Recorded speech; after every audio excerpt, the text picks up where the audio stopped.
For more than a decade, FTI has strived to become the leader in the aftermarket performance transmission and converter industry. We've joined forces with McLeod Driveline Components under the leadership of Top Fuel Funny Car pilot Paul Lee, and now have a larger distribution network, more resources, and more power. Come see us in the pits and ask how you can join the FTI family. It's not cheating, it is the competitive edge.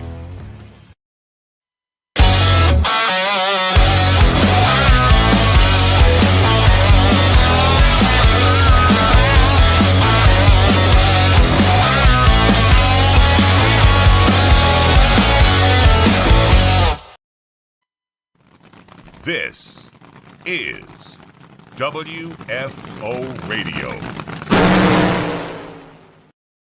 Hey everybody, WFO Radio is back following the Las Vegas Four-Wide NHRA Nationals. We're going to break it all down with the voice of the NHRA, Alan Reinhart. So if you're a fan of NHRA Drag Racing, we need you to share the show. You're out there watching on YouTube. Hello and welcome everybody out there on Twitter and Twitch and in our groups and all that stuff all over the internet. Thank you so much. Share the show, get it out there, because what a great race we have to talk about. It was awesome. Great crowd, great racing, incredible final rounds in all categories, and the season is rolling. Great time in Vegas as well. Before I go further, though, I got to tell you about the people who make it possible for me to go WFO. And as you see at the start of the show, Matt Hagan actually mentioned last week, kind of cool, the guests they're noticing, that our sponsorship is growing, and the people who are the relationships with WFO keep this show going, like Total Seal Piston Rings. Matt Hartford and the team, cars running better, need a little bit of luck. We got a new episode of Hidden Horsepower. It is up with Nick Ferry,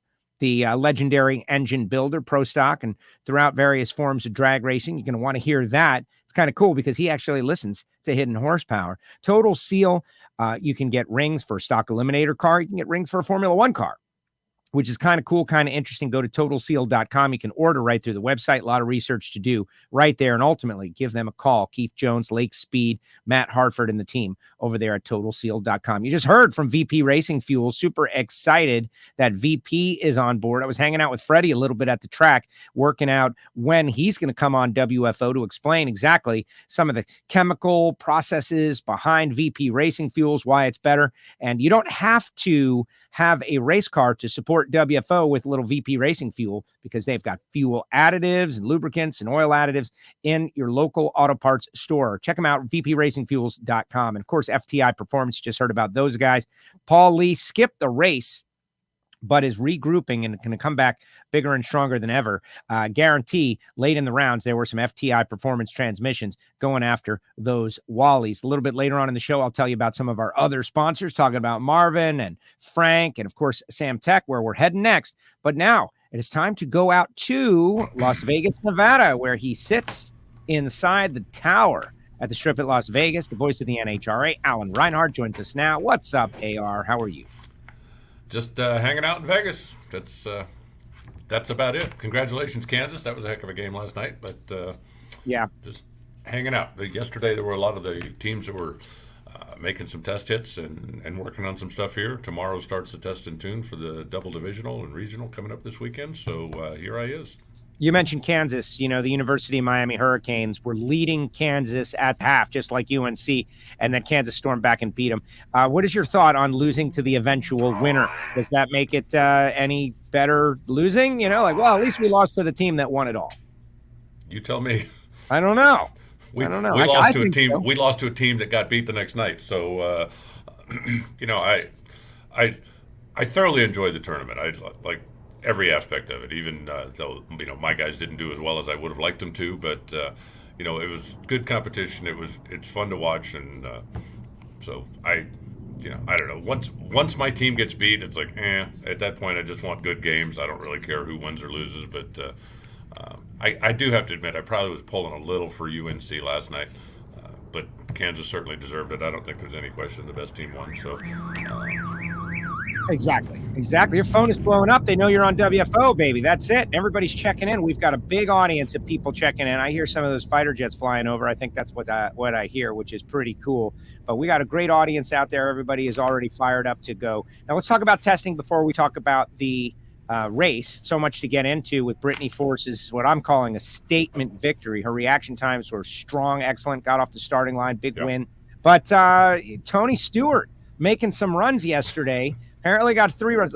We're all on Tony watch, okay? Tony the owner, Tony the driver. Someday he's gonna get behind the wheel of this thing in competition. That's my opinion. I haven't heard that officially. When he feels like he can be ready and compete. And if he made 3 runs yesterday, that's part of the process. What did you see?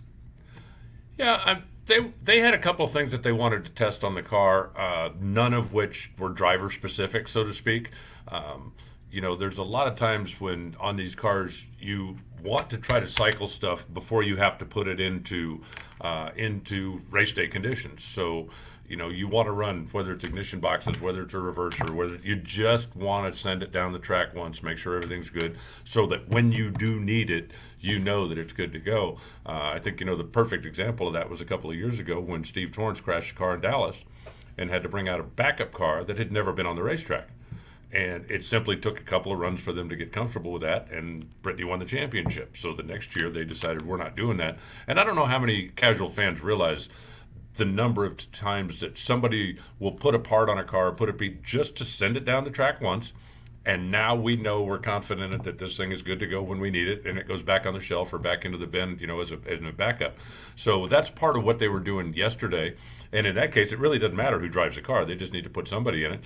So they put Tony in it, and he made the 3 hits. And it's interesting. I talked to him a little bit yesterday, and for those who don't know, certainly Tony, he owns the stuff, right? If he wanted to get in tomorrow and go into competition, he could.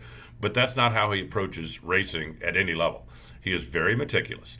He wants to get it right. He doesn't want to get in the car in a competition level until he feels like he's comfortable, he can be competitive, and he's not going to make a mistake that potentially could cause a problem for somebody in the other lane. And when I'm saying that, I don't mean, like crossing over the center line and running over the person.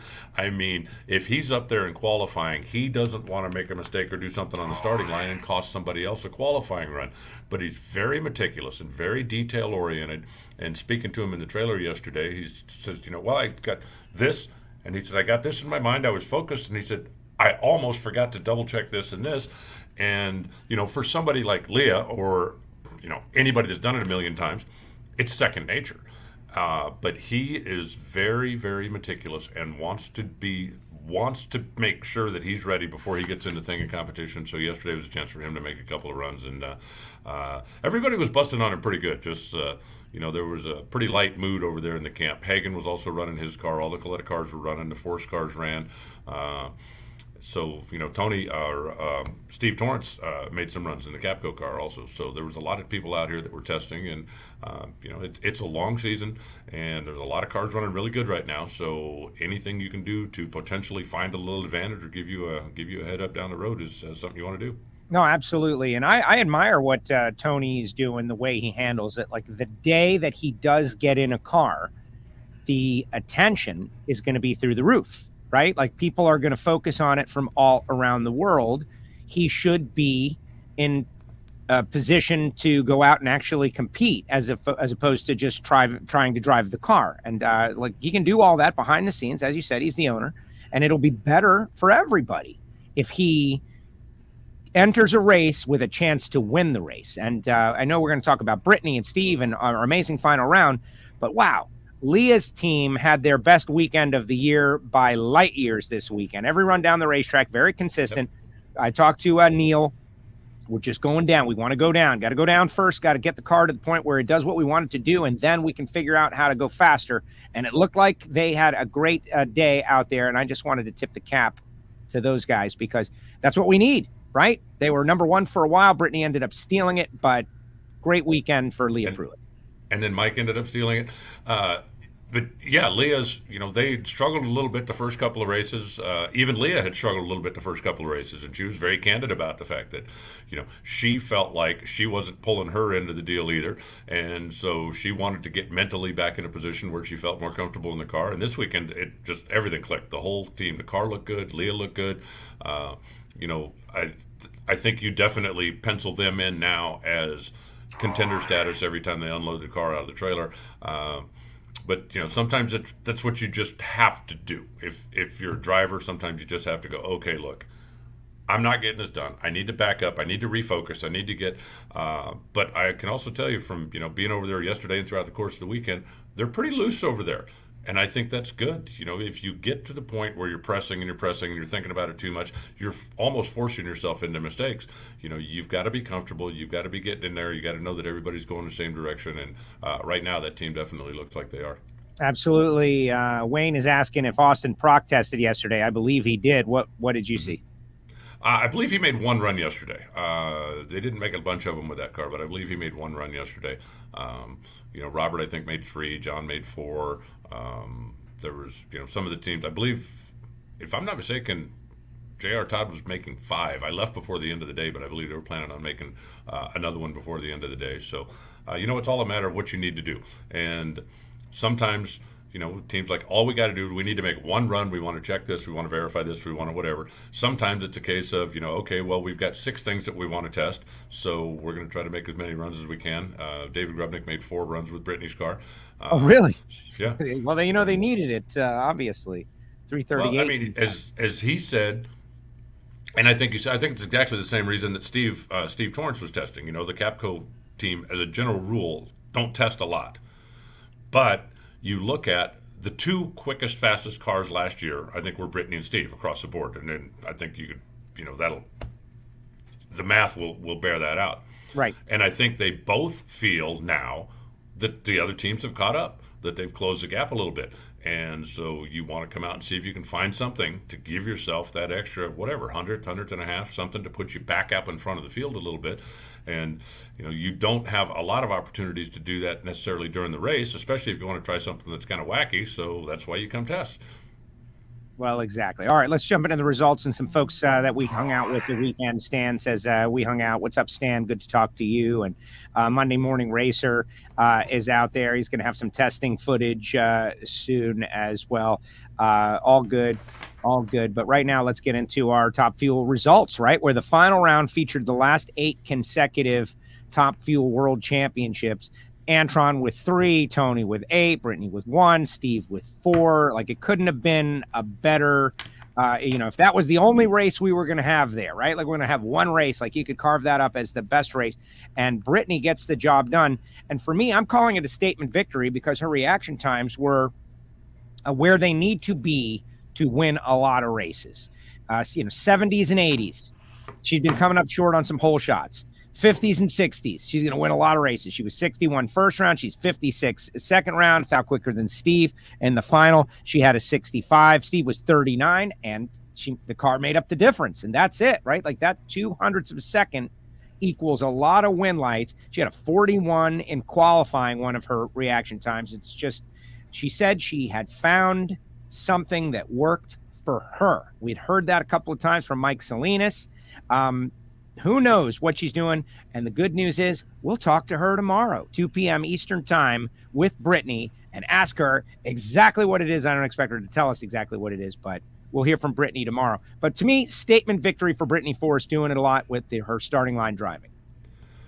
Yeah, the car was running well, and as you mentioned, she definitely picked up her game this weekend. Apparently the couple of weeks off was good for a lot of people, but I think, that car is going to be a contender all year. We all know that. And what I really thought was one of the real highlights of the Top Fuel field in particular was watching Torrance and Brittany go side by side 3 times. How many times, and I talked to both Richard Hogan and David Grubnick about this at the end of the day, how many times have we seen those 2 cars make a great run, and then obviously one of them wins, one of them loses, and it's like, man, wouldn't you like to see those 2 guys go at it again? And they did. 3 times. It was kind of funny. I told David yesterday when I was talking to him in between test runs, I said, the thing I don't understand, I said, you came up first round, you had lane choice, and you took lane 2. And he said, yeah. He said, we thought that was a better lane. I said, well, Steve was in lane 1, and he outran you. And then they come back up, and Richard Hogan took lane 2, put you over in lane 1. And he says, right, because lane 2 is the better lane. And I said, but you outran him. You went quicker in lane number 1. And then you come back in the final round, and you went back to lane 2. I said, you took the slow lane again. What's wrong with you guys? And he kind of laughed and he said, no, he said, it wasn't, he said, the lane 2 was a better lane. I said, Dave, I get it, really. But I just thought it was funny that, you keep getting shoved into the other lane. I'm not going to say bad lane because there wasn't a bad lane here. But you get shoved into the other lane. You run quicker, so you go back to the lane where you ran slower before. I mean, what? But right.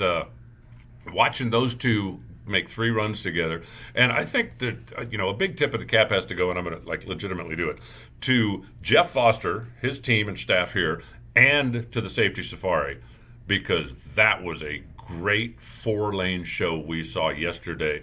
Way more often than not, all 4 cars still had flames up at the finish line. It was a tremendous show for the fans, and the facility was certainly one of the stars. But yeah, Brittany, great car. I think big statement win. I still think it's crazy that 6 races or 4 races into the season, nobody's been to 2 final rounds yet, and that includes all 4 cars that yesterday were in the final quad. None of them had been in the final yet. I'm not sure how long we can keep that string going, but it was also interesting to note, I just think, because I think it's interesting. You look at Gainesville, Trip Tatum beat Doug Foley in Gainesville. Neither one of those drivers were here. Yeah. The last time that a winner and runner-up from a race both did not attend the next race was 50 years ago, 1972. Before I existed. Yeah.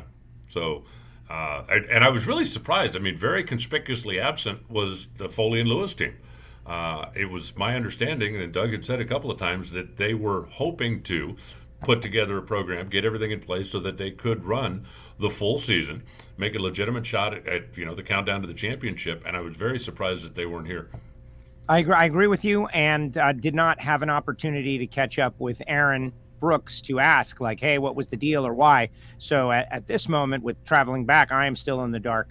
But we'll get our answer and we'll figure it out. And there's always a reason. Like, who knows? Maybe he's got something in the works or something planning, or who knows exactly. But people weighing in say it's the greatest surface on the tour. There's a lot of good ones out there, certainly, but the ET and performances certainly showed it. Billy asks, and this is a good question actually for folks out there, what reaction time is considered a guess, Alan, because of the mechanical delay with the top fuel car and everything. So Steve can go 39. I've seen some guys go 31. My opinion is high 20s, low 30s. Now you're getting into the guess range. What say you? Yeah, I'd say probably 30-ish, and a lot of it also has to do with how you're staged. You can pick up 300s by rolling the thing in 3 inches, but that isn't really what you're trying to do. That's not what you're trying to prove on the reaction timer. But I think shallow staged. If you're a 40. Then I think you're killing it. And I think if you're 30 or quicker, then I think I'm not saying guess, but I think there's a lot of times that your foot is moving a little bit. And, there have been times, whether it's a long tree, whether it's something else that happens that distracts the driver, where, you've heard it, right? It's like, oh man, my foot started moving and then I saw the light and went, oh, whew, lucky me. But I think, 40, if you're 40 or very high 30, then I think you're killing it with a nitro car if you're shallow staged. I agree. And what's interesting is I think it's the WFO audience, right? We've been doing this a long time and we are generally positive, but I'm seeing a lot of 4-wide love in the comments section. I know there are people that hate it, and they'll probably get on their keyboards right now. But I think the more that we're doing it, now that we're doing it twice a year, now that everyone is kind of in a groove on it, we didn't see any mistakes. Cars are getting down the racetrack. The track surface was incredible. The final rounds were incredible. Like, all of that was a good show, right? Good show. People are reacting in a positive way. And the thing that really matters the most, which was the butts in the seats, there were a lot of butts and seats. Good crowd all weekend long. Yeah, and I will grant you that, some of the real hardcore fans are not particularly enthralled with 4-wide racing, and I get it. I'm not telling anybody you got to love it. I had a handful of emails, and not any more than that, but a handful that come into my announcer email that, I don't like the 4-wide, I don't know, and I simply responded, okay, see you in the fall. Thanks for your note. If you're a NASCAR fan that doesn't like road racing, there's plenty of other racing. If you're a NASCAR fan and you don't like dirt racing, okay, don't watch the Bristol race and see you next week. And that's kind of how I feel about 4-wide. But I think a lot of the older fans, after having seen it a few times, are I'm not saying that they're in love with it, but maybe they're not quite so full of hate anymore. And a lot of casual fans, I think, come out and watch it for the spectacle. And you know as well as I do that once you've seen the spectacle, you kind of want to see it again. Absolutely. And so I it's not going anywhere. It's also not going to take over the sport. We run 2 4-wide events a year, and if they're not your cup of tea, that's great. We'll see you in the fall. Exactly. Billy says that 4-wide was run back in Miami Hollywood back in the day. As if I don't know that, Billy. Come on, I just can't say something about Miami Hollywood every time we talk 4-wide. But yes, Paul Wunderlich actually has been on our show talking about that. 4-wide has grown on me. Well, good. Stick around. After Reinhart, I'm going to ask everybody a vital and important question just to kind of take the temperature of the WFO universe out there and see exactly what you have to say. Top 3 in the point standings, Torrance, Brittany, and Mike Salinas are within 7 points, but Steve Torrance is on top of the point standings just like that, followed by Justin Ashley, Clay, Jim Oberhofer taking over for Mike Klober, and Jimmo, a solid first outing for those guys as he kind of warms his way into a team that he had actually helped out a few years ago.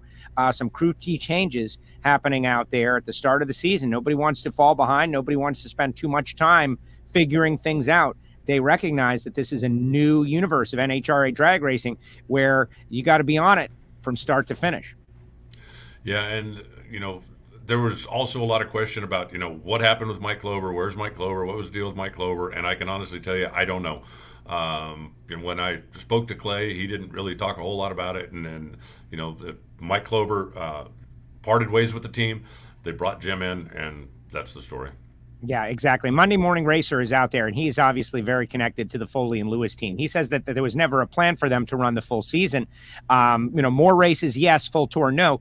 But I will say, Doug told me that he was going to run his schedule consecutively, that he was going to run until he ran out of money and then stop racing initially. Now, there was Bristol last year. That was that he had said that to me because he was going to try to find more money to backload the season and just go until they went. So that's why I think I was surprised that they missed this race, especially with the momentum. And 4-wide being a race where an underdog, they didn't in this case, but an underdog can win the race, get to the final. You don't have to turn on the win light. You just have to turn on the advanced light to get to the final. And, if they'll be at Houston. If you're going to set one out early in the year, it probably makes sense for it to be this one, simply because, that team is based on the East Coast, back in the Southeast. Sure. After Gainesville, 2 weeks off, and then out here, and then 2 weeks off, and we go to Houston. So it's a lot of diesel fuel to run all the way across the country and come out here to Las Vegas. And then, what do you do for 2 weeks? Do you drive all the way back home, or do you find some place to put the rig? And what do you do with the guys? And so, I certainly can understand if you're going to skip one, that this would be simply from a geography standpoint. But hopefully they'll be back on tour in Houston and out there butting heads with everybody once again. We're going to learn more about Top Fuel tomorrow when Brittany Force joins us at 2 p.m. Eastern time. Mark it down, put a reminder in your phone, or just subscribe to WFO Radio on YouTube. Smash the bell, and you'll never miss a show, right? You'll never miss anything we put up out there. And Brittany's going to be on. And she was very energized in the media center. I think she recognizes that this is a big confidence builder, and that that team talked to Max Savage. Max, we got some good stuff coming. Very exciting stuff. Stan wants to know if we talked about the 4-wide top alcohol funny car grudge race for $4,000 yet. No, we didn't, but we can. That perfect example. Whose idea was it? Was it, I think it was Westerfield's idea, and they all went with it, and it was one of the most talked about single runs of the weekend. And it was a great run too. They all, for the most part, got down. And of course, Bellemere wins the money. Yeah, and Bellemere, who hadn't been to the finish line yet, right? That was the first time he pulled the parachutes all weekend. But it was the third qualifying session, alcohol funny car, for those who don't know. The 4 side-by-side, Sean Bellemere, Doug Gordon, Shane Westerfield, and Chris Marshall, who's driving the Gasparelli car again here this week. All 4 teams put up $1,000 each, winner take all, and Bellemere took the $4,000. But no, it was, obviously we were talking about it. The TV guys were talking about it. They talked to all 4 of the drivers at the end of the run. I think it's great. I think it's fun. It gives all the teams a little extra incentive on what would normally be just another qualifying run. Hopefully it gets the fans involved a little bit more with what normally would be just another qualifying run. And, obviously all 4 of the teams are going to gain a little extra TV exposure for it, which is good for the sponsors. Even talking with Mike Gordon at the end of the day after they ended up winning the race, he says, yeah, it's still like my $1,000 back, but I'm happier with the trophy. So I thought, well, then good for you. Well, yeah, the drag racing is a gamble, period. The whole thing is a gamble. Like extra gambling, we're going to throw a little extra stuff. It's not grudge racing because, grudge racing, the cars are built specifically to gamble. There is no series you're going to join where you can win money and you pay an entry. Like that's not how it works. It's you build a car, it sits for 2 months, you drum up a race, you go out and you have your one race and you win or you lose $10, $15, $20,000. We all know about that world. It's great. These cars are built to race. They're out there, they're running. And there's a big investment to get there. So an extra $1,000 hit probably does hurt a little bit. But Sean Bellemere won $4,000, so they probably went and had an unbelievable dinner at Prime or something. Who knows what they did? It's not like Bartone's hurting for money, but it's the fun of it. And in the end, if you've got a good team and you're confident, I think it'll all work out in the end. In the end, you'll be about 50-50 unless you have just absolutely terrible luck. Like you used to tell stories about flipping coins for dinner or something, which I was like, oh man, the same guy gets nailed over and over again. No thanks. But, I liked it, and I think it should be an example. Build a little extra money into your budget, racers, so we can have fun and talk about just a little change of pace every once in a while. Thank you, Alcohol Funny Car, for doing that. Yeah, it was definitely fun, and again, what would have normally been, just another qualifying run, all of a sudden had a little something extra on the line. Anytime you're going to dangle a carrot out in front of racers, they're going to go after it, and even if they're putting up their own carrot, so what? One run for $4,000, why wouldn't you? And if you don't have enough confidence in your team to make the investment, well, certainly nobody was forcing you to.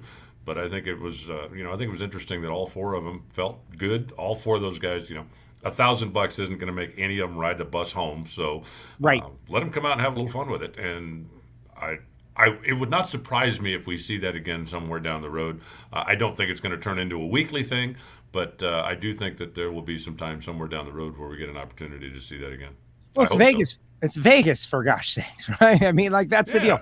And not judging anybody. This is just like my hot take. If $1,000 is going to break you, and you got an Alcohol Funny Car, yeah, I don't know. I know how much things cost. That extra pub, right? The extra publicity that they got, all of them is well worth the $1,000 that they paid. That's all. That's what I'm saying. And someone is asking, like, if they would allow the pro teams to do it. I don't know what the rule is. Like, is there a rule against that in the Camping World Series? I don't think so. I think they're allowed to, if they wanted to start wheeling around like that. I think NHRA would not stop it until it became a problem somehow. In the first place, how would you stop it? Right. I mean, seriously, if Joe and I are going to race each other in qualifying and we want to put an extra $500 on the side, how are you going to stop us? If you say, well, you can't do that, it's against the rules. Okay, we just won't tell anybody. Yep. Which happens all the time. That's the thing. It's already happening all the time. We just don't know about it because they don't even bother to tell us, right? But it's happening. There was years where some of the guys would have $1 or $5 or something every time they went side by side, and the bill would go from the lounge in my trailer to the lounge in your trailer to the lounge, and it was all in fun. And yes, $1,000 is a few more bucks than $5, but again, for these guys, ain't nobody skipping a pizza because they lost $1,000 on a side bet. And if somebody wants to make a side bet in qualifying or on a practice run, how would you stop them? Right. If they want to do it, I'd just as soon have some fun with it. And Monday Morning Racer giving me a little credit for the big $1,000. Joe Morrison, Krista Baldwin, Castello dollars that now exist out there. They have not yet run each other because Joe hasn't run yet and Chris has only run one race. But thank you, Monday Morning Racer. I appreciate that. That was a big risk. I thought I was going to get fired, but I survived. So here we go. All right, let's talk about owner Ron Capps getting his first win as a team owner in what was also an epic final round. Ron Capps, Matt Hagan, Robert Height, Alexis DeJoria, right? Like that's a pretty, Alexis is really tough. Like Vegas is probably her best track, and Robert has won 2 of the first 3 races of the season and was looking great, ran an 86. Hagan, the most recent race winner, and then you got Capps, the defending world champion, all together, and Capps comes out on top and locks in his first win as an owner early in the season. I don't know if it could have been better, Alan. It was pretty spectacular. And speaking with Capps after it was all over, he was emotional and relieved and happy and lighthearted about the whole deal. And Capps is going to be on next week because he's in Hawaii. Yeah, it was, and the funny car racing from top to bottom was great, with 18 cars on the property, so they had to fight their way to get into the thing. I really thought Robert had the car to beat in the final round, and he ended up putting a cylinder out, and that slowed him down a little bit. But you look at what happened earlier in the day, in the first qualifying run, Capps was making the best run of the weekend. He was going to run low ET of the weekend. It shoved a head gasket out and shut off a little early. He still was able to advance. But looking at the early numbers he put up, that thing was hustling. And then Robert comes out. His car was running very well also. You put Hagen's car on a good racetrack, and Dickie Venables is almost a hold my beer and watch this kind of guy. And as you mentioned, Alexis has always had really good fortune here in Vegas. And I guarantee you, whether they're talking about it or not, there's a little side pressure, let's say, between the Gazoo Racing guys about who's going to be the first one to put that Toyota in the winner's circle, whether it's going to be her or JR. And so she had an opportunity there. But it was, again, just great racing all day long. Cars going to the stripe all day long. And you literally had to watch the scoreboards to see which lights flashed because there weren't a whole lot of races that were over by the time we got to the 8th mile. Yes, exactly. And the lights flashing thing is something that as we continue our education, not only among fans, but among the teams, flashing is the winner, solid is the runner-up. And that tricked a couple of people over the course of the race weekend. And it was like, you advanced, but you didn't win. Oh, okay. That kind of deal. Jim Yates, he's like, all right. Yates in typical Jim Yates style. He corralled me. And we did a whole little course. He's like, so I'm looking for flashing. It's like flashing means you got there first. Solid means you advanced. That's not helping you in the final, though. And he got it. So very, very cool. Funny car, great racing. And yes, the GR Supra. There should be a race to be the first. Whoever is the first, that's going to be a feather in their cap. And, who knows who it's going to be. Alexis with a great performance. And that was a great matchup, too. So I think Funny Car is what it has been for the last 5 years. Just probably the toughest, most competitive, closest nitro category where everybody is going to have ups and downs over the course of the season. I think so. Yeah, there are a lot of good cars out there, a lot of good running cars out there, and you can't let your guard down for a second, and especially when you're 4-wide. One of the great things about 4-wide is it gives you some of those second chances. If 2 cars that are normally button heads have to race each other in the early rounds, kind of like we saw with Steve and Brittany in Top Fuel, there's a possibility that both of them can advance. So you get to keep watching them battle it out, and that's one of the things that makes 4-wide fun. But we'll go back to regular format in Houston in a couple of weeks and beat them up head to head. So people are asking, and, we're going to have Capps on next week. He's already said we're going to have Brittany tomorrow, 2 o'clock. We're going to have Capps. But everyone is wondering, does Ron Capps not have a manufacturer backing? A couple of weeks ago, he announced he's looking for a manufacturer. Is this still true? Here's the deal, guys. And this is typical WFO style, right? Please be patient. Ron Capps is going to make an announcement, and in that announcement, he said it multiple times over the course of this weekend, got some very exciting news that are going to be coming out very, very soon, relatively. You just have to be a little patient. You can certainly speculate for fun. There's a lot of speculation out there. There's a few manufacturers that have bodies out there right now. I'm telling everybody it's the big return of Pontiac, right? But that's not happening. Just be patient. Like, you can guess, you can wonder, you can think who would be a good partnership for Capps, who needs Capps, who wants Capps, who appreciates Capps. And when he does make the announcement, we're going to cover it, right? It's going to be a big, big story. You can get out in front of it and wonder what it might be. But, for me to speculate, I don't know. What's the point? I think it's going to be Cadillac. Oh my gosh, that would be awesome. The CT5 Blackwing. Well, Ron has, and I assume he still has, he had a CTSV for a number of years. Sold it. I think he sold it a few years ago. He had an 04 V1, and he and I used to bond over the Vs, but, not anymore. Oh, well, then maybe it's not Cadillac. Yeah, well, exactly. And then the guy, he wins the big Hellcat at the end of the year last year. Yeah. So who knows? We can, Bill says it'll be a Tucker. Who knows? We just don't know. And I can hear our tax dollars flying over Alan Reinhart as we speak. The air show was not as active this weekend as it has been in the past, Alan, but it was still pretty good. Just another one of the perks of being at Vegas, being across the street from Nellis Air Force Base and watching those guys. It's like every time they go over, I look up and go, yeah, I'm glad they're on my side. Yeah, I'm glad they are on our side. It is right. Billy says it could be Kia. Right, guys, don't get locked in on any one thing. It could be. I don't think it's going to be Kia. It could be Kia. Why not? I don't think it's going to be Kia. Right? This guy says Cap should run a Camaro. Like everybody should be. They should be calling their favorite manufacturer and suggesting that they bring on Caps, man, is what they should be doing. This is a big part of it. And whatever it is, all that I hope and appreciate is that it is for the growth and the betterment of the sport of drag racing.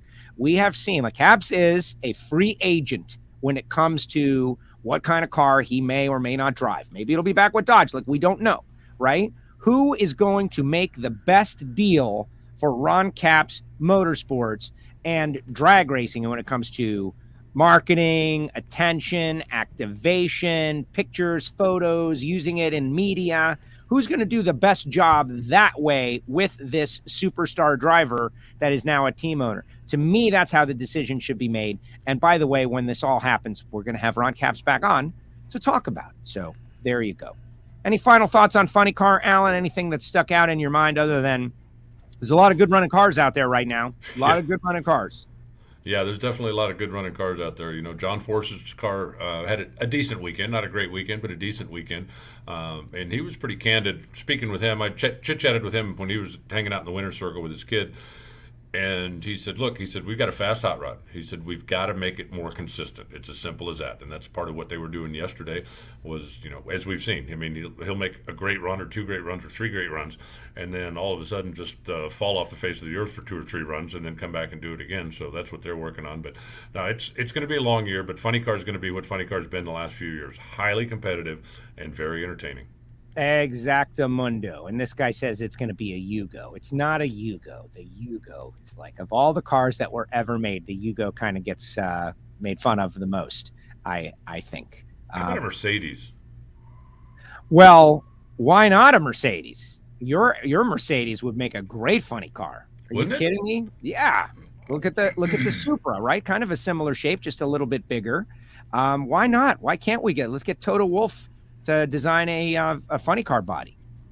Yeah, an SL Mercedes. That'd be perfect. It would. We could reach into that market, right? Like the slightly higher end folks coming out to the drag racing, sell them some seats for $500 a pop, like Formula One. Let's do it. Sign on. See, put me in charge of the NHRA. Matt Hagan is the points leader. Ticketing at least. Robert Height, second, 9 points back. Caps, third. Cruz Pedregon, fourth. And they've been the four best over the course of the season, followed by John Force, Alexis DeJoria, Bob Tasca, Tim Wilkerson, J.R. Todd, and Chad Green. Blake Alexander is 11th on the outside looking in. Jim Campbell is 12th. But, the battle for the top 10 is tough. Some people asked questions about Paul Lee a little bit earlier. Just want to throw it out there. They have already announced that Dustin Heim is part of a new brain trust. And they will be making another announcement very soon. And so everything I said about caps and announcements, the same is true for Paul Lee and his team. Just be patient, guys. I think you're going to be very surprised and pleased and excited about what's going to happen. Jeff, 78 Trans Am funny car body. Yeah, I love those. Those are my favorite, as you can imagine. 240 Gordy, baby. Those are the bubble up car. Teamed up with Graham Light. Those were my favorites early on. All right, let's move on to, because I have a 78 Trans Am, as everybody knows. Pro Stock, Erica Enders. There's 1, 2 of 4. No more Miss Nice Erica. But I think the story of the weekend is Christian Quadra, right? The guy is double O Christian Doesn't sound quite as good as Double O Dallas, but in this case, all 3 runs, Christian Quadra winning races with his left foot. And if they ever get a little more power, watch out. Richard Freeman gave him a whole lot of love in the final round after the win, that he is a pure driver, really great to watch, and victimizing some of the other touring pros out there with that left foot. Well, he actually became the second one to ever win a triple hole shot race. Now, because it was an early round, when Bo did it in 19, it was the final, so he ended up with the trophy after that. But Christian, and I believe it was round 1, at a 001 reaction time, was the slowest of the 4 cars, but got the flashing light down on the scoreboard. So he puts himself in that very elite group that now has 2, he and Bo, and then came back in the next round and did it again, came back in the final and did it again. So for anybody that is getting a 002 light or 001 light, is that a fluke? Let's see him do it again. Yeah, he did. 006. Let's see him do it. He did. I think we can, just admit they've got a car that's working very well. He is doing an excellent job driving it. And as you said, give him a couple more horsepower, and you're going to have to deal with him just like you do have to deal with Dallas and some of these other guys. I don't know what happened to Dallas's car in the final, and I meant to send him a note yesterday and ask him about it. But I just didn't get it done, so I apologize for that. But his car quit when he let the clutch out. The pro stock teams were on very fast turnaround. Coming back after there was a glitch in the TV compound that put us on hold for a little bit in between Nitro and Pro Stock in the semifinals, but the Pro Stock teams were able to get them turned around. And I found it very interesting that I got a note from somebody at the end of the day in my announcer email that said, oh, big deal, Erica won, Elite has half the field, it's not like it's a challenge. And I'm thinking, well, geez, the final round I watched had Erica, who is an Elite car, had Christian, who, yes, they do have a little bit of an alliance with Elite, but their horsepower is coming from someplace else. It's Frank Iaconio. They had a KB car with Dallas that was out there, and they had Mason McGahey. Now, that's not exactly half the field by the way I'm doing the math when you've got 4 different engine builders represented out there. And, anybody that doesn't think Mason and Christian want one worse than anybody in Pro Stock right now hasn't been paying attention to what those 2 young men have been doing. So, it was just, again, a very good, very entertaining race. We had 4 solid lanes. You could win in any of the lanes, and we saw that all throughout the course of the weekend. 4 qualifying runs certainly helped everybody. 3 days where the weather was very stable, so everybody finds their comfort zone. You're not going into a Sunday where you're going, okay, well, everything's completely different than what it was Friday night when we made that great qualifying run. So now how do we adjust for this? Everybody was pretty well dialed in, and it showed up on the racetrack. Absolutely. I feel a little badly for Matt Hartford. They got their car running pretty well. He has a 29 reaction time, which is normally good. And just Christian got after it on the starting line, and he got bounced first round again. But hopefully their luck is changing. And just looking, Troy Coughlin with a brand new race car. He was out there doing well. Someone mentioned a little bit earlier the surprisingly slow start for Greg Anderson has him a little bit troubled. I'm not worried about Greg by any means. It's just tougher out there. And that bullseye that's on your back when you're the champ, that's a real thing. People raise their game, and I think everyone has raised their game, not because they want to, because they have to. When more than 20 cars are showing up for 16 spots, you got 4 qualifying runs. This was one of the toughest races we've had. I agree with that, but I also think that because KB now is leasing horsepower and is supplying engines to some of the others, and Greg is very hands-on with that. And I think that just simply takes some of his time and some of his focus. It's not easy to do more than one job very well. There are a number of people out there that driving is their job. That's all they do. That's all they concentrate on. They don't have to worry about a whole lot of other stuff in between rounds. And some of the drivers, and I put Greg on this list, probably right at the top of it, that has so many other responsibilities, not only with his team, but with his customers, to be able to make sure that everybody's taken care of. And, with Jason now, Jason stopped driving the race car, and now he is I don't know if part-time is the right word, but he's not spending as much time at KB Racing as he was in the past, and I think that puts even more load on Greg. And I honestly believe, and I'm not making excuses for the guy's won 99 races and 5 championships. Nobody needs to make any excuse for him, but I think he is trying to find now the comfort zone with the extra responsibility that he's having his shoulder. But I'm not worried about him in the least. If there's anybody that thinks when we get down to the countdown to the championship time that Greg Anderson's not going to be in the middle of it, you don't know Greg Anderson. Well, exactly. And, Mason is 14 and Kid Chaos is 002, right? And so Greg and Derek Kramer just, they ran into that's four-wide, folks. Like, that's what it is. Everybody thinks about, well, the 4 cars and everything. No, there's 2 other competitors there that can really change things up. So pretty cool. Now, final round, like Stan says that his dad is convinced that Quadra pushed in the clutch for Erica. And I'm going to say with a forceful attitude, that definitely did not happen. But I understand why your dad, Stan, might maybe think that from now on, right? Everything is going to be in question based on what happened at the end of last year. And that's the downside. That's the downside of ever doing that, because it's now something that people think about on a regular basis. But there is no chance that especially the way they celebrated on the starting line, because they thought they had won. They had been tricked by the light. They saw a light, they were celebrating. It wasn't a flashing light, and they had to do it. But no chance, Stan, no chance. Well, if you look at the financial investment that Fernando Quadra has made, anybody that believes you spend that much money to go out and not win your first race intentionally, right. Yeah, not a chance. Not a chance. They broke the motor. I mean, it's as simple as that. And, would he have won anyway? I don't know. But, they broke the motor in the final round, and that's that.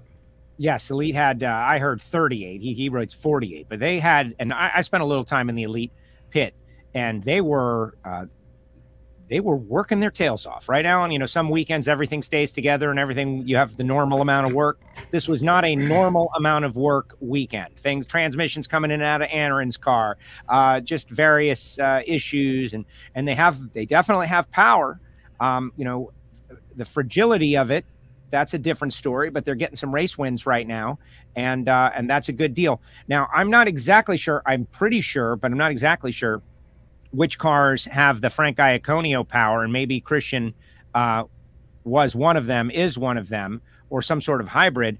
But man, that would have been a great story, right? For Frank Iaconio, like the day of Frank Iaconio engine, and we're getting closer and closer to that day now. And from what I understand, that relationship is Frank handles the engines and the Elite guys handle the chassis and the cars, and then the Quadra boys handle the driving, which is really what it takes now.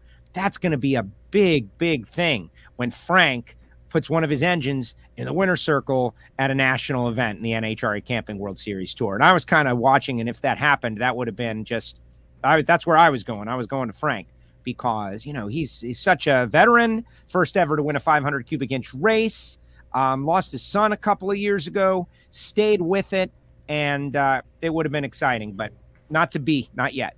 Yeah. So the point is, no way Christian pushed in the clutch to stop that from happening. No chance. No chance. Nope. But do something once, people will speculate forever and ever and ever, which is why now that we've seen this a couple of times over the history of drag racing, and I've been thinking a lot about it on the way home. I was just thinking about, like, wow, it's not worth it. Ultimately, it's not worth it down the road, unless it's like the last race of your life, then maybe it would be. Jeff saying Dallas's car lost an electrical connection that he said he dumped the clutch and something killed the power, and it seems like it was a wire that has come off. Now, when you look at Pro Stock, Mason McGahey getting closer and closer. Kid Chaos is a weekly threat to win races. Troy Coughlin is in a happier place now. He's got a very fast car that he's excited about it. This thing could go in any direction right now, the way I'm seeing it. And when you look at 5 years ago, people were thinking we just need to stick a fork in Pro Stock. It ran its course. It's over. It's done with. That's why we didn't, because it's a class that is beloved. Fans love it. There's a lot of interest out there on the competitor side of things, and right now, Pro Stock is more competitive than it's ever been. Yeah.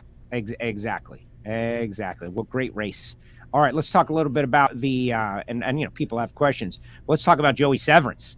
When was Joey Severance last win, Alan? 4 years ago. That's the stunning stat, right? Like, he had won 4 championships in a row and then just fell off. Now, I know there had been some rules changes, and I appreciate that at altitude the blower cars have a bit of an advantage. Demke was super happy, but I think that we've got a closer to parity back in top alcohol dragster. And it was great to see Joe and Joe go out there and win for all the people in the Great Northwest. It was. And, you know, the competition level, again, just off the charts over there. And when you talked about, you know, the A fuel cars got pulled back a little bit, but if I'm not mistaken, and I've got it right here, that's why I'm double checking. Yeah, Johnny Otten, low ET and top speed of the meet. So it's not like the rule changes made the injected cars no longer competitive. It's just that they pulled them back a little bit. And I think if you look at it strictly pragmatically and from a logic standpoint, they needed to make some kind of adjustment because the A fuel cars were outperforming the blower car solidly. If an A fuel car made its best run and a blower car made its best run, the blower car didn't have a chance. And so there needed to be some kind of adjustment made. And I think that, you know, what was done, and for people that don't know, what they did was they changed the minimum temperature of the fuel. So it didn't cost anybody any money. Nobody had to go buy new parts. Nobody had to go do it. Was as simple as that. And it did bring the A fuel cars back. I took a poll earlier from some of the A fuel teams, and they believe about a half a tenth. And maybe it'll be a little bit worse in the summertime when it heats up even more because the fuel temperature is checked when you come into the staging lanes. And then obviously on a 90-degree day, it's going to heat up a little bit quicker than it does on a 75-degree day. But half a tenth basically is what most of them are thinking it's going to be. And I think that would put both of the combinations back into competitive form. You know, if you take the best running alcohol cars and you take the best running nitro cars, they need to both be competitive. And in the past years, the best running alcohol cars could not run with the best running nitro cars. And so now it looks like they can again. It was great to see Sean Cowie make his season debut also. Great to see Sean back. Absolutely. Britt has an interesting question, and I get this question a lot. And 2-wide and 3 and 4-wide, right? Like, what if both cars stop on the track? And that's kind of the question. Like, okay, what if 3 of the 4 don't make it down? How do they determine who the second winner is? Is it the same as if both cars go out there and break and stop on the track, like in eliminations in the final round? Can you talk on that? It's a bizarre question, but drag racing fans always ask this question. Like, what if cars both break, nobody crosses the center line, nobody hits the wall, and they both go out there and roll to a stop somewhere on the track? And in Brittany, one of our Patreons example, somebody goes down, gets the win in 4-wide, and the other 3 stop on the track at various points. Who transfers? Is it the same? I know that I'm hitting you out of nowhere with this. The track's downhill. They're not going to stop. Oh, that's a downhill track. They're not going to stop. But if they did, whoever made it further down the racetrack would be declared. And isn't that great? It's whoever rolls the farthest down the track. And that's the case with 2-wide. And if you really think about all of the other ways to determine it, that's the only way to determine the winner. That's the only legit way. Who got further? Who got closer to winning? That guy. All right, he's your winner. Move on. Yeah, and again, you know, some of the stuff's like, you know, call me when it happens, because in 71 years now of NHRA, if it hadn't happened yet, we're probably not going to run into it. But a winner would be determined by who got furthest down the racetrack. And yeah, I know that, okay, well, both of them stop exactly on the 660 come on. Break out the measuring tape, man. We'll get the guys with the chains out there, and we'll figure it out. People suggesting that the Quadras have reported that it was something in the throttle linkage. Josh was up there, said it was a wire on the throttle body, the TPS sensor. So something in that region of Christian's car, which makes it heartbreaking, obviously. But they're not going anywhere. Their dad is all in on this. And Fernando, I just wish that everybody could spend a little time speaking and hanging out with Fernando Quadra. I got to get him back on the show, honestly, because they are invested, right? They are invested in pro stock and doing some good things. So it's going to be great. All right. What else? Other winners out there. Doug Gordon, you mentioned already in Top Alcohol Funny Car. I was in the media center, Alan, so I didn't get to fully enjoy that final round of Top Alcohol Funny Car. Tell us about it. Well, Sean Bellemere went out the round before, and Sean had looked like the only car that really could run with Doug this weekend. Bellemere actually qualified number 1, but Doug's car was consistent, and Sean's wasn't. And I'm not telling you anything they wouldn't tell you. When it went down the racetrack, it was fast, but it wasn't always going down the racetrack. So they ended up in the final round. And since I have it right here, yes. I don't remember the numbers off the top of my head, but since I have it right here, against Shane Westerfield, Nick Janik, and Chris Marshall. Now, Chris Marshall, again, driving Gasparelli's car, they had a problem with the car and couldn't get it to start. And it ended up being a bad switch. They finally did get the car to start, but as they started, it basically was when the other 3 were getting ready to pull in and stage. So they didn't get to make that last run. But Gordon made another solid run, 5:51 for the win. Westerfield made a solid run down the racetrack. Nick Janik at his home track, the Las Vegas contractor that always seems to do very well here, also was in the final round. But the alcohol cars, we had 12 of them here this weekend. All 12 of them were good, solid cars, and they put on a good show. Four-wide that I don't believe between any of the four-wide categories, which was the alcohol cars and the camping world, I don't think there was a staging glitch once all weekend, was there? Did you see Brogdon? Brogdon. Okay, Brogdon didn't get in. Right, but that's it. But I don't know that you blame that on four-wide. He just got timed out, and that happens in two-wide. Yeah.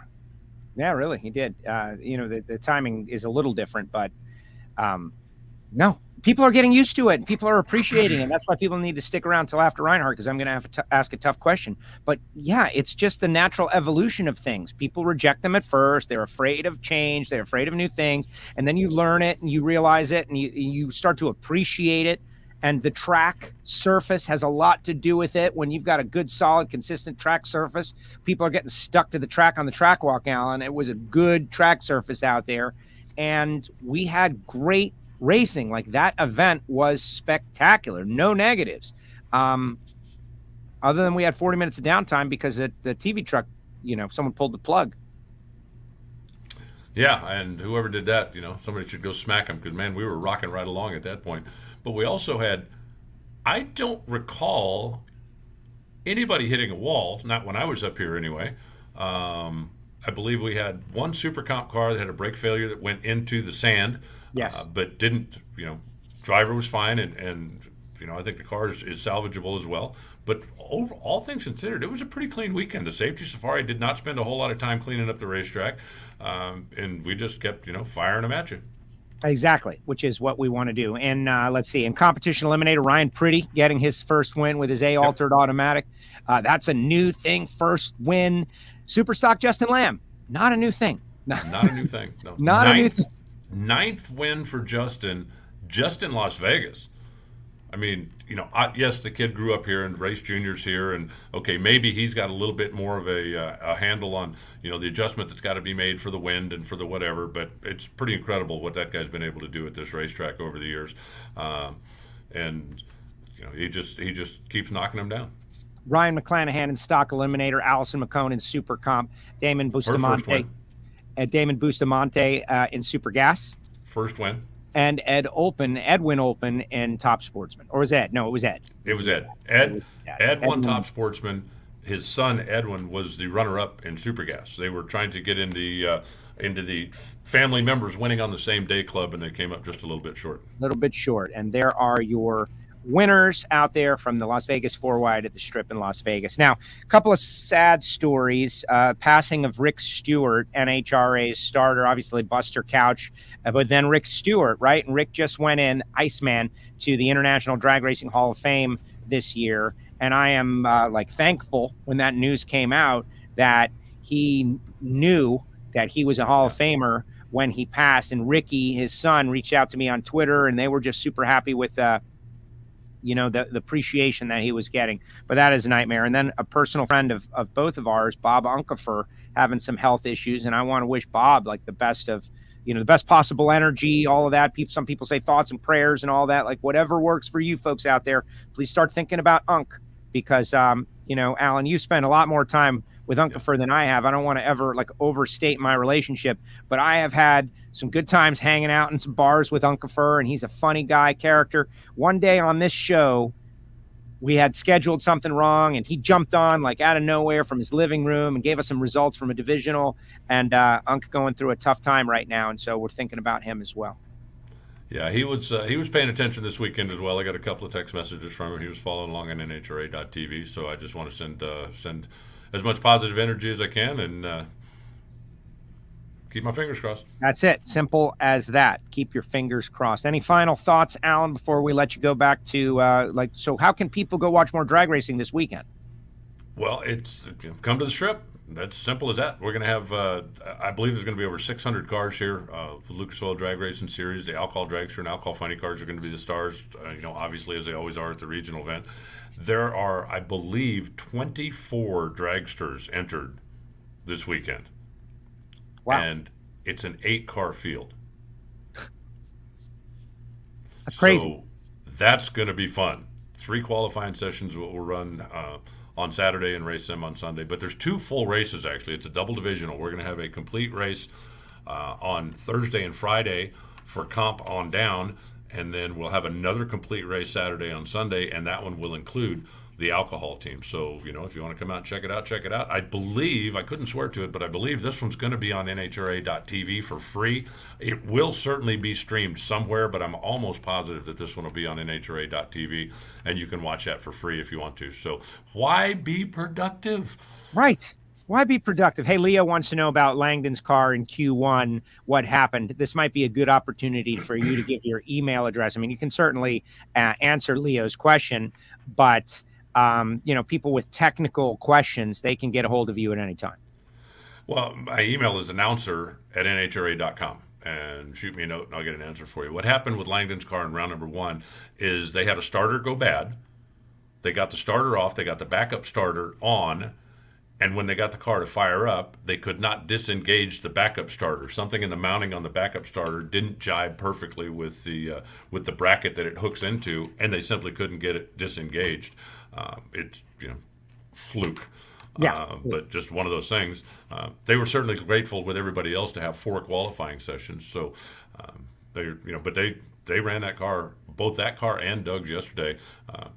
Certainly the most experienced top fuel driver at the end of the weekend was Sean Langdon, because he drives both cars in testing, and they made a lot of runs with both cars out here yesterday at the Coletta camp. They are bound and determined to get that ship back on course. I have no doubt that they will. Alan, great job as usual. I know you'll be in Vegas next week. We'll catch up, or this week. We'll catch up next week as we go more in depth. And then, of course, we've got the Easter weekend, and then we're back in Houston, the final race down there at Houston Raceway Park, presented by Pennzoil. And from what everybody is, maybe not. But I told my Ignition listeners, that I had kind of made a mistake, because I would never want someone to say, oh, Castello said there'll be another one, I'm not going to go, and then miss it, and then there wasn't. So, no, this is the last one until we maybe get an encore performance at the end of the concert, right? Like the band is done, except they come out for one more song. Maybe we'll get an encore if we clap loud enough. Well, we'll find out. The announcement, and we're not trying to be cryptic, or at least I'm not. Joe might be, because he does a lot of this, but they announced that the owners of the land, and for those who don't know, the reason Houston's going away is because they sold the land. They actually sold the land like 3 years ago, and then were leasing the track back until the development company was ready to go ahead and do what they were going to do. The plan now for developing the land, as I understand it, has been pushed back, and Seth Angel, who is the president of the track, or the CEO, or the Grand Poobah, or whatever, said publicly that we will continue to run throughout the season and potentially into the 23 year as well, until the new owners tell us you got to go. So he said, as of right now, there is no plan for another NHRA national event. They don't even know if they're going to be open long enough to have an NHRA national event in 23. So this is the last race. But they're not bulldozing the track the day after. So there's at least a glimmer of hope. Also want to throw one more thing out there, and I'm just going to keep pushing this until we get to August. August 5, 6, and 7 they're going to have a regional race at Route 66. Yes. And for the number of people that said, hey, with Phoenix going away and with Houston going away, with Atlanta why don't we go back to Chicago? Well, we're at least going to try. We're going to go back and have a regional event there August 5th, 6th, and 7th. Support your racetrack. If you want to see NHRA come back in a national event form, if you want to see that race, show the people that own the track, show the people that the city managers, whoever the decision makers are in that, show them that you will support their racetrack, and hopefully this regional will be the rebirth of Route 66 Raceway. Yes, and bring a sign, right? Like that's when people really react, when fans have signs. All right, two quick things before you go. Chase is out there. Chase Freeman says, don't let Alan toss you a football. What does that mean? Yeah, that was, I was sitting in a golf cart chit-chatting with Erica on Saturday night, I think, and they were throwing a football around, and they threw it at us, and Erica grabbed it. Now, for those of you who don't know, she's had a brace on her elbow. She had on her, and it's her throwing elbow, so she pitched it to me, and I hooked the thing off the back of the trailers. It wasn't my best Tom Brady imitation, but thank you, Chase. Chase, thank you very much, Chase. That's exactly. And Stan, this one, I don't know. I know Chase. I don't know Stan. Ask Alan if anything interesting happened downtown this weekend. That sounds suspicious. I don't know what that is, if anything. I was never downtown, so I don't know. Okay, maybe he's just talking like autograph sessions or that kind of stuff. I don't think so. Didn't do that this year. I'm trying to think. The only gambling I've done so far, I went to Buffalo Wild Wings last night to watch the game. I stuck $20 in a video poker machine. I won $30. So I put the 20 back in my pocket. I used the 30 to buy dinner and a couple of beers, and basically watch the game with wings and beer for free. So you're not doing your part. That's the only gambling I've done. You're not doing your part, Alan. How are they going to build? I'm still here for another week. Yeah, okay, exactly. How are they going to build more mega casinos if you do that, Alan? You're not supposed to extract winnings from Las Vegas. You're supposed to just constantly pay, like me, just paying in, incessant paying, always pay. Nah, see, the key to being a successful gambler is knowing when to quit. Yeah, exactly. Because how many people have sat down with whatever the number is, doesn't matter. I sat down with $10. I won 50 and then I gave it all back. I didn't go home until I was broke. And then at the end of the day, how'd you do? Well, I lost $10. But you have to know when to quit. Yeah, I literally sat down. I sat down at the bar at Buffalo Wild Wings and I stuck the 20 in and I said to myself, I just want free dinner. And as soon as I was up, I had a $50 credit, which is my 20 plus 30, cashed out. Spent $30 on a couple of beers and some wings, put $20 back in my pocket. I got free dinner and I got to watch the game. That's all I was after. No, that's it. Good call. I wasn't trying to own the place. Right. See, I'm trying to own the place. Oh, well. Yeah. All right, Alan. Great job as usual. Thank you so much. Thanks, Joe. We will talk to you next week.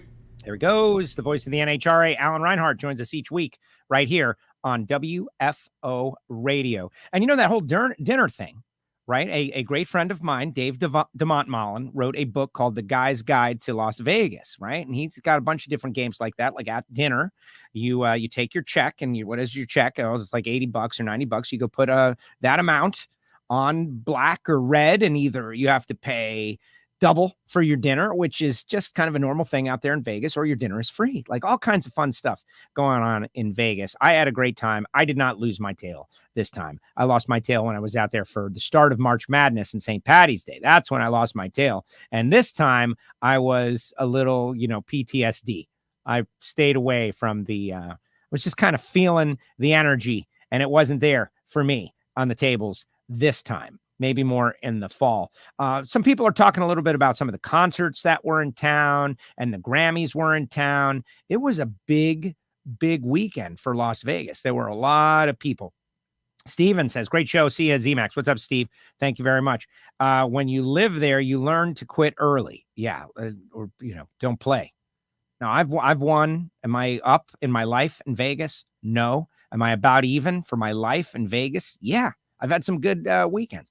Let's see. How good was Jim Head? He drove my favorite sponsor close call phone card, 1997. That's kind of an interesting favorite sponsor, Justin. That's kind of interesting. No, Jim Head had another good weekend. Blake Alexander's going to get a win. Those two are going to get a win together. I have no doubt. All right, guys, stick around. I got a question to ask you.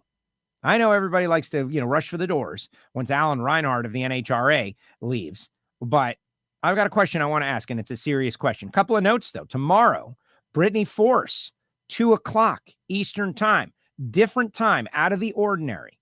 So set a reminder, go to the YouTube channel, be ready. 2 p.m. Eastern, we're going to speak with Brittany. We're going to catch up with Erica, maybe later in the week, maybe next week. Caps is next week. Caps is super excited. Couple other notes. If you hit my Twitter feed, the WFO Twitter feed, you can get exclusive photographs, which you're seeing some of them right now, of the Miami Formula One circuit. Yes, we had one of our reporters in there nosing around. And we've got some exclusive photos of the Miami Formula One Grand Prix. And you can definitely go to the Ignition Show audio-only podcast in our podcast feed to hear more about it. But now, time to thank the people who make it possible. I mentioned I was hanging out with Freddie from VP Racing Fuels. Freddie's going to be on the show. We're going to talk a little bit about VP, their fuels, but not only do they have racing fuels, they've got fuel additives, lubricants, car care products, cool swag for inside your studio at home, those of you who have your own big podcast studios like I do. But go check out the folks at VP, and we're very happy to have them on board. And just go to their website, vpracingfuels.com, and sign up for their newsletter, and you will get all kinds of great information. Not only that, Total Seal Piston Rings, the leader in ring seal technology, totalseal.com, and FTIperformance.com, which we're going to connect with those guys. Greg Samuel's business, 10 years going, and they've got world championships and $1 million winners and U.S. national winners, all running their torque converters and performance transmissions. They have their own fluids. It's pretty amazing. But also, our great friends like Frank Hawley's Drag Racing School. The dragster adventure is what I recommend you guys do. Like, drive a dragster yourself. You show up with nothing. You don't have to buy a helmet. You don't have to have a fire suit. You just show up there and you're driving a dragster, a nice half-day experience with Frank Hawley. Samtech.edu, heading down to the home of Samtech for Houston, the next race on the tour. And we'll be seeing the Massengills and Judson and Linda and everybody that'll be out there in force with the Samtech cars that are not sponsored cars. They are the curriculum. So I'm sure the students are out there right now getting them ready. And if you're thinking like you'd like to go to a Samtech, go to the website, samtech.edu, get the phone number, call Brian Massengill and tell him you heard of it on WFO Radio. And then there's Marvin Rodak, the hot sauces and the spice rubs, Rodak's Coffee and Grills.com, everything good. Marvin Rodak. I was hanging out with Jeff and Lisa Deal, and they've got a hot sauce. I'm trying to get it to the point where they can, where you can purchase their hot sauce from Marvin. We're working on that. B2B stuff here on WFO Radio. I kind of let the cat out of the bag right there. 817-924-6821. Call Marvin Rodak. Get yourself a little coffee so you can be as intense as I am on a daily basis. And then there's our Patreons. We added 3 Patreons this past weekend. And I am working hard. Now that I got 2 weeks at home, I'm going to work very, very hard to make sure everybody is all caught up on their Patreon swag. So I'll be going to the post office. You get some stickers and a patch and all kinds of good stuff. But really, being able to watch and listen to the recording session of the Ignition Show, being able to get the Monday Motivation Show, and all the behind-the-scenes stuff that we do with our Patreons. But most importantly, none of that really matters. It's about supporting WFO, right? Helping this show continue to grow as we fight against massive corporations with literally hundreds of millions of dollars of support. And then there's us, WFO Radio, the little guy entrepreneur trying to make it in the big world. Go to WFOradio.com. You can check out our store, get some swag, get some gear, and even become a Patreon out there. All right, guys, I got a question for you. And this is very serious now. I'm very serious. And maybe it's a good idea. Maybe it's a bad idea. And this is why we ask such questions. This Four-Wide Vegas race, someone had asked earlier, and I don't know exactly where the question was, like, why don't they run a nighttime qualifying session there, right? Why don't they run a nighttime qualifying session? They've got great lights and the deal is the Las Vegas Visitor Bureau, from what I understand, and Jeff Foster will text me and correct me if I'm wrong about this, but part of events in Vegas, part of having an event in Vegas, part of being in Vegas is to draw people to Vegas. Why? Because of those amazing casinos.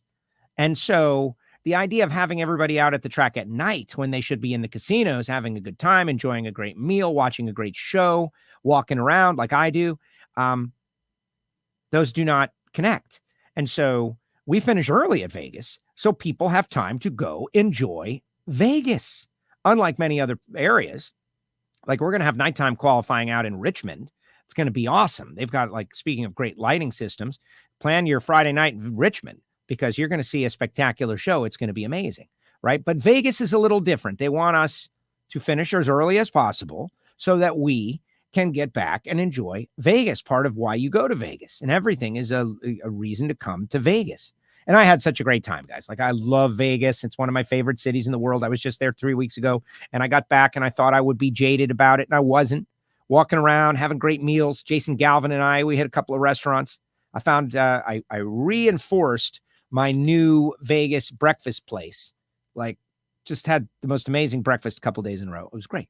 But it gave me some time to think about this question. When I want you to put the answer, and I want a serious answer, in the comment section. Okay? We're all trying to do things to make the sport of NHRA Camping World Drag Racing as good as is possible.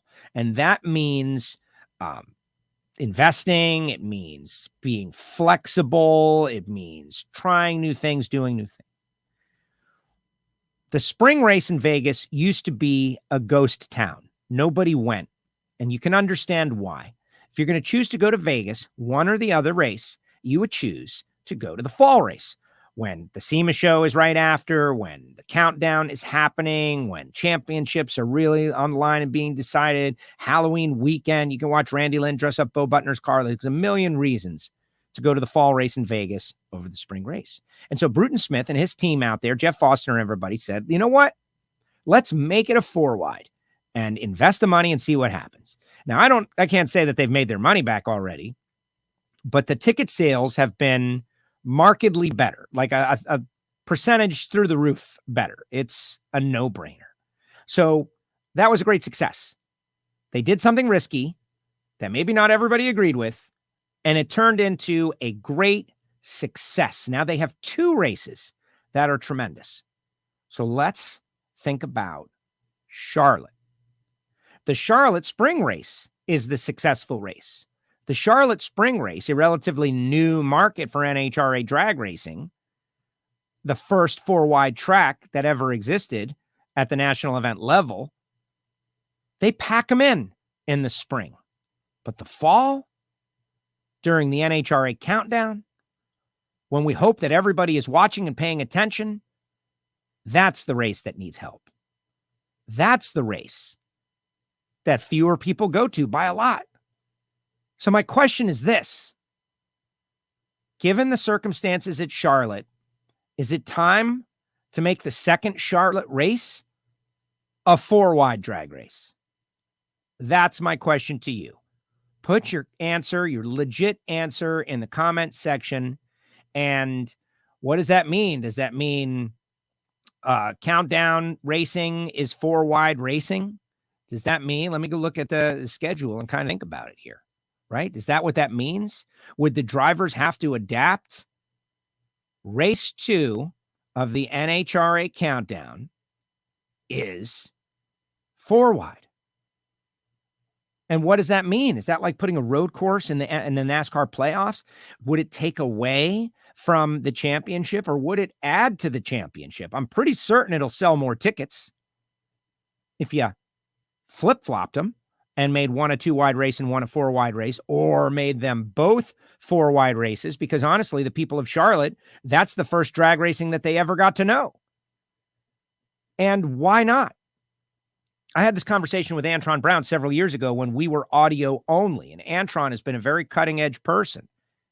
Now, I don't know if his opinion is exactly the same, but at the time, he said, yes, why not? Why not make drivers have to do something a little bit different and be at their best?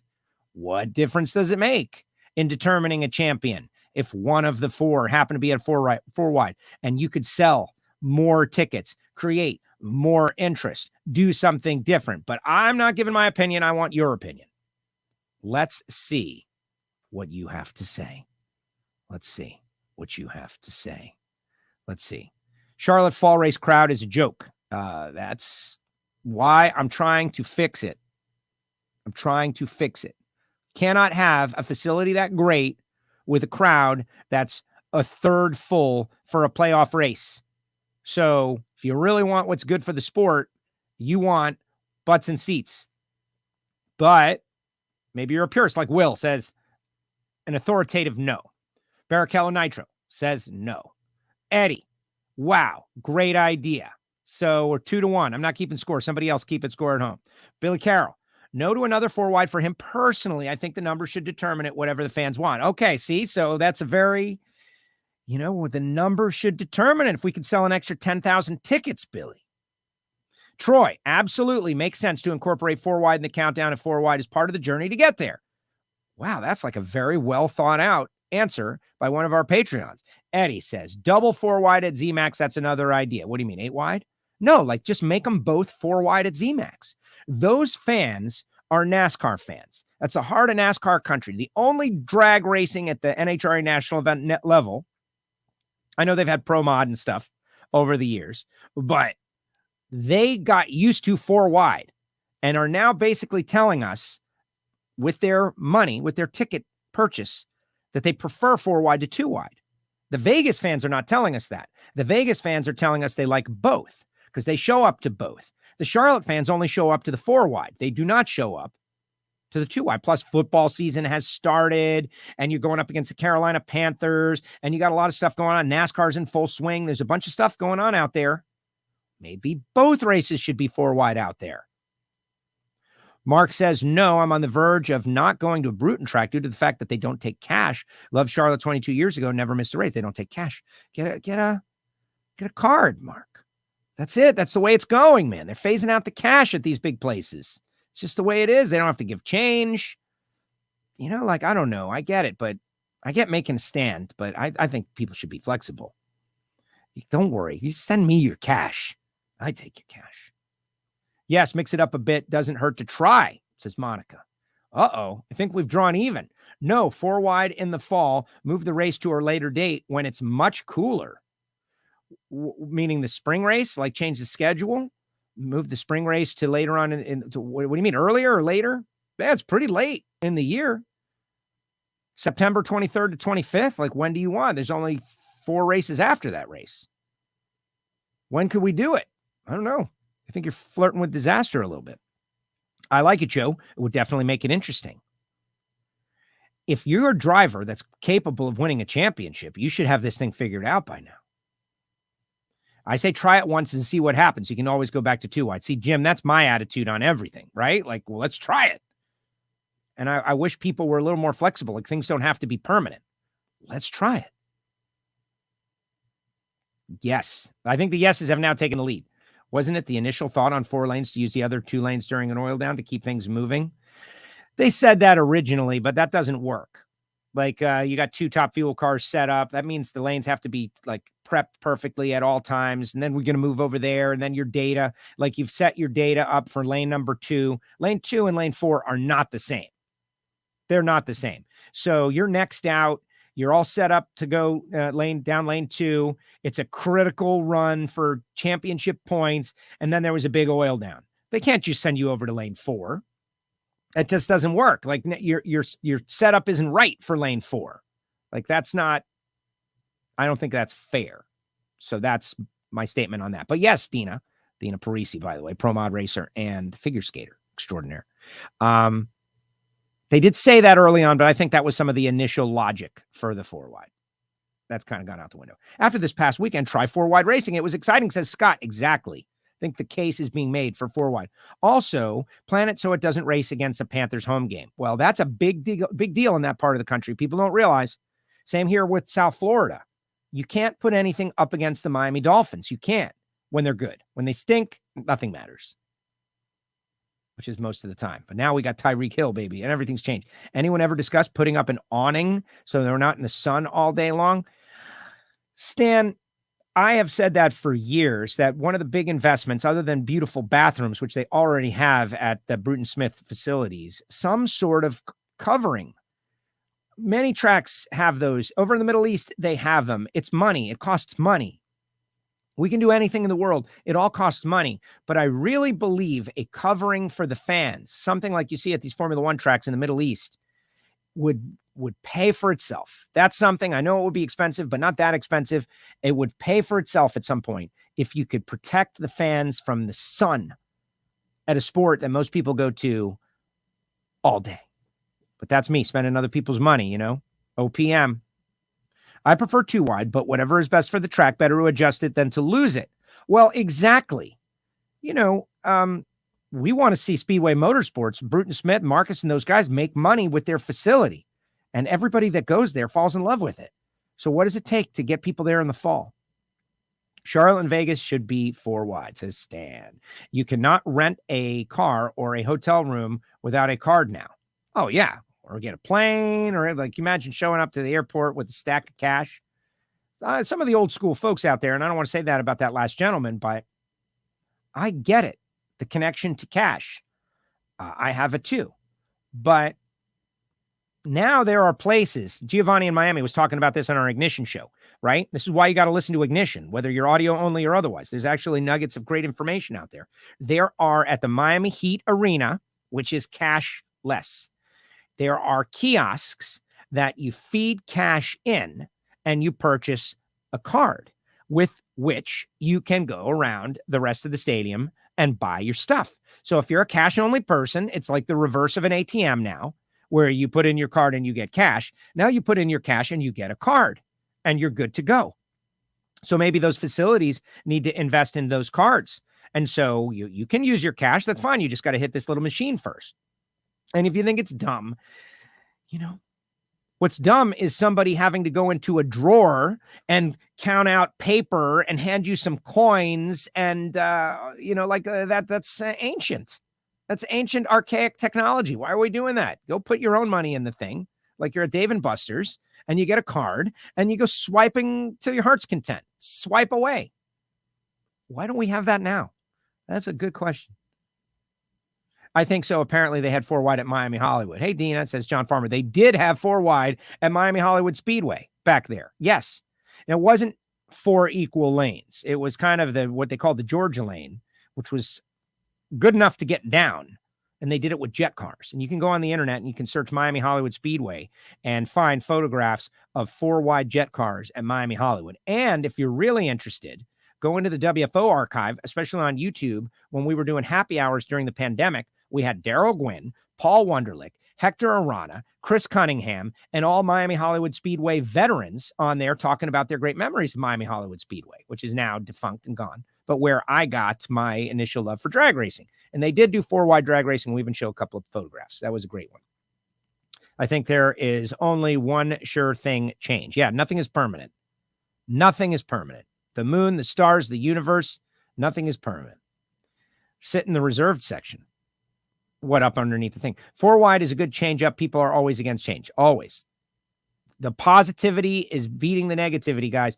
There are cup races along with the biggest World of Outlaw Sprint late models later in October. You will be battling ticket sales if you move it back, says Billy. Who knows? He's an industry guy. That's the thing, guys. Do you think that they haven't considered everything when they've already created the schedule? Like, they've kind of already really thought about a lot of stuff. If there is a conflict, it's because there was 2 worse conflicts that they were going up against. Use the 4 lanes for the super glasses. They are heads up. It would change the racing. I'd like to see it once. We did run time runs 4-wide in Super Comp and Super Gas a few years ago. I thought it was great. People liked it. They went away from it for reasons that I don't know right now. Dina's shouting out to Jonathan. It's great choices. 4-wide during countdown opens the doors to exciting shakeup in the points at the wire. Absolutely, it does. No 4-wide in the countdown period, says Steven. Dina, Beach Bend is a great spectator track for that reason. They have it covering. And the bleachers are like 10 rows deep. Let's also, like, the covering there was pretty easy to build. Like, you and I could have built that with stuff from Home Depot. You know, at Charlotte, it's going to be a bigger deal. But I get your point. Having a covering. 4-wide Super Series would be awesome. You could do it, but it would change the way everybody dialed their car. You'd have to be honest, right? Like, you can't hold 8 Luke Bugacki style against 3 opponents, or maybe you can. Everyone will be setting up to hit the 90, which would be nice to see, but you'd have to make it a non-championship event. Like, nobody claims the race for championship points. And just do it once to be weird. And I would be for it. But I think the Super Series guys will be against it, in my opinion. Agree, 2 4-wides at Charlotte. Can't wait, says Dragster Jeff. All right, we're winning now. Not that I care one way or another. I'm dropping Vegas Fall for Vegas Four-Wide. I like the Four-Wide better. They dropped Pro Mod and Factory Stock Showdown from the Vegas Fall race. No, Stan, bad idea. Do both. They just installed those card machines at Hershey Park. Lots of people upset with it. People are going to be upset at any change, but if you really think about it, it's better to just be swiping, dealing with change. Things go so much faster. You know how long those lines are at a stadium? The lines are long partly because they're giving change. No, you get your stuff, swipe, gone. There's reasons. Crash is the last bastion of freedom, Joe. I don't know what that means. Got to move with the times. You really do. Use your cash for the bartender. And yeah, I agree. That's what there's going to be the exclusive home for cash. Gary. In the zombie apocalypse, cash will be worthless. Right, exactly. You know, it will be worth stuff. Coffee and alcohol and bottles. You know, you got these people, they think they're going to go get their gold brick and they're going to like chip off a fraction of it and they're going to barter with like a little piece of gold. No, it's going to be bottles of Jack Daniels, guys. Do your research for the apocalypse, please. There's a reason they called it the George Lane. The lanes weren't as good. That makes sense, Billy. Cards will be useless. Cards will, what if the power goes out? That's true. That's why I say whiskey and cigarettes. And, you know, little things. But if we get to that deal, like, are we going to a ball game, Dragster Jeff, or are we preparing for the apocalypse? Because that we can do parallel channels. You prepare for the apocalypse by going and buying 100 bottles of Jack Daniels and storing them for when the apocalypse comes. And that will be your barter material for how you survive against the zombies. And if you want to go to the ball game, you get a debit card. So I don't have to wait in a 45-minute long line. Just saying. Legal tender. I will not harass you. Bruton is telling all the vendors what to charge and the mere items the workers are losing on tips and see you in Charlotte. Well, you know, losing on tips, I think, is a part of it. Or are they gaining on tips because they give you that option to leave 15% as opposed to $1? I don't know. We'd have to do the research. Thanks, Joe and Alan. All right, we're almost to the end of the comments. Let's admit the current race program is a little stale. I don't know what we're talking about there. I don't think anything is stale. 300-mile-per-hour nitro cars are never stale. That would be awesome to have it. Exactly. All this four-wide discussion, for and against. How about we split the difference and have three-wide racing? Exactly. Still, you can still do an April Fool's joke. That's fine. Moonshine. As a .90 racer, it will be very hard to do four-wide. We are constantly looking out for opponents, not just point and go like the pros do. But that's what you would have to do for that particular race, Bob. As you know, you'd have to just set up for 90 and hope would be different. I like to see anything once, but I would not make the case for that right now. Funny Car Chaos at the Texas Motorplex was card only, and they were running it through the phone. No electricity needed. Well, there is electricity technically in the phone. Supercomp 4-Wide would change the way the game is played, and it would be great. It would be great. It would be different. There was a lot of discussion about it. We didn't want everybody to have to. There'd have to be no points. It cannot factor into the championship, which the D7 guys don't have to do it, and the D2 guys do. Like, that's the problem. You can't do it to those guys. It would have to be no points. Raining now in Charlotte. Square, right. But the point is that electricity is used to make Square work. And it's not about electricity. It's about handling cash and looking for dimes and pennies and handling all that stuff. Here's my money. Like, as much as we're pretty much acting like the pandemic is over, and I'm so thankful about that, like, there's no need for it anymore. Or you could have the cash bar, like over there. But just go to the machine. If you're going to go cash, no cash, you got to have those debit machines. I think that would make sense. Raining now, so it won't rain during the 4-wide. I appreciate your optimism, Michael. Hope it doesn't rain. Were you at Miami Hollywood the night that Jim Bailey hung on to Jerry Gwynn's alcohol funny car wheelie bars for a quarter-mile pass? Oh, my gosh. How random, Billy Carroll. Was I there at that? Yes, I was there for that night. Of course I was there for that night. I witnessed it with my own eyes. Why do you think I'm here? Because of Miami Hollywood Speedway. For those that don't know, I submit as wilder than anything out west. We had 1, they had 6. The chaos was amazing. All right, tomorrow, Brittany Force is going to be on WFO Radio, 2 o'clock Eastern Time. I encourage you to go to the WFO store, pick up a little swag, whether you get a shirt or a mug or a sweatshirt with our WFO logo gear, regular logo, giant logo. Get on board. We ask you to subscribe and click the bell, especially on YouTube. And stay tuned. We got more WFO to come later this week. Cool photographs out there from the Strip in Las Vegas. Everybody was getting ready. Erica, maybe the end of this week, maybe next week. Yeah, Scott Oaksis. Glad they won for Scotty O. That was a big, big deal. Billy Carroll was in the chase truck. They almost ran over him. DG has told me that story. Craziness at Miami Hollywood. We might have to do another reunion show. All right, guys, thank you so much for hanging out with me. Now do your thing, WFO.